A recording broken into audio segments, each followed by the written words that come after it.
हमारे मन में गंदे विचार क्यों आते हैं? हम नहीं चाहते पर फिर भी हमारे मन में गंदे विचार आते रहते हैं। लेकिन क्यों? मन ही हमारा सबसे बड़ा दोस्त है और मन ही हमारा सबसे बड़ा शत्रु है। जब हम अपने मन के हिसाब से चलते हैं तो मन हमें भटका देता है, और जब हम मन को संतुलित कर लेते हैं तो हम अपनी ज़िंदगी में सब कुछ पा लेते हैं।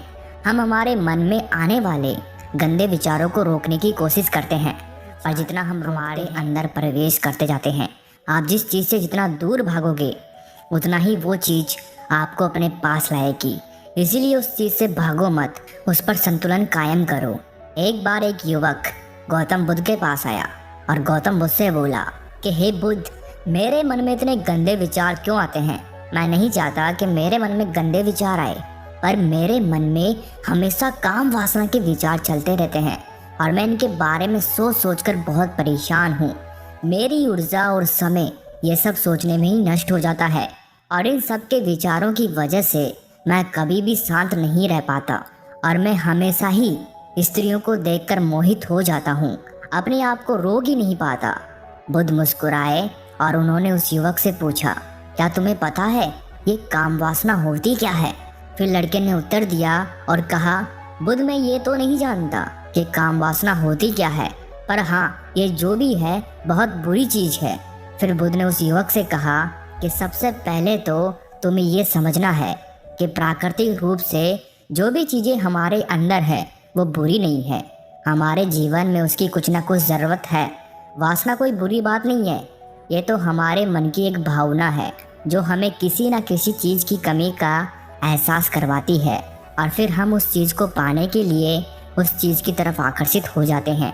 जैसे अगर तुम्हारे पास धन की कमी है तो तुम में धन पाने की वासना उत्पन्न हो जाएगी। तो वासना कुछ और नहीं, बस एक प्रकार की कमी है जो कि एक प्रकार की ज़रूरत का एहसास है, और जब ये ज़रूरत शारीरिक हो तो हम इसे काम वासना कह देते हैं।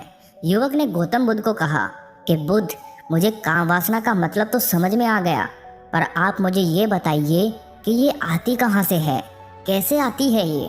गौतम बुद्ध ने कहा कि काम वासना कहीं से आती नहीं है, ये तो हमारे अंदर ही होती है, और इसका होना तो ज़रूरी भी है, तभी तो मानव जाति का विस्तार होगा। युवक ने कहा, जब ये हमारे अंदर ही है और ज़रूरी भी है तो फिर लोग इसे गलत क्यों बोलते हैं? बुद्ध ने कहा कि यही तो समस्या है, लोगों ने काम वासना को गलत तरीके से सोच लिया है, इसे छिपाने की दबाने की कोशिश करते हैं। काम वासना गलत नहीं है, बल्कि काम वासना का गलत तरीके से प्रयोग करना गलत बात है।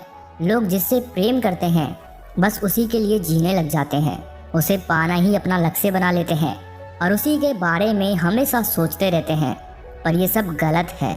बुद्ध ने युवक से कहा, क्या तुम्हें पता है जानवरों में भी काम वासना होती है? युवक ने उत्तर दिया, हाँ बुद्ध, जानवरों में भी काम वासना होती है, क्योंकि जानवर भी तो आखिर अपनी पीढ़ी को आगे बढ़ाएंगे। बुद्ध ने कहा, तो फिर हम जानवरों की काम वासना को गलत क्यों नहीं कहते? युवक ने कहा, मुझे नहीं पता महात्मा, आप ही मुझे बताइए। गौतम बुद्ध ने कहा कि जानवर अपनी काम वासना का प्रयोग आनंद प्राप्ति के लिए नहीं करते, वो तो सिर्फ संतान उत्पन्न करने के लिए काम वासना का उपयोग करते हैं। जानवरों को प्रकृति ने इतनी समझ नहीं दी कि वो काम वासना को अपने सुख का आधार बना सके, जबकि मनुष्य अपनी समझ के बलबूते पर प्रकृति में पाई जाने वाली प्रत्येक वस्तु को अपने सुख के लिए प्रयोग करता है। हम इंसानों ने ही काम वासना को अपने सुख का साधन बना लिया है। वीडियो का एंड करते हैं। वीडियो अच्छा लगे तो दीपक मोटिवेशन को सब्सक्राइब करें। Bye bye.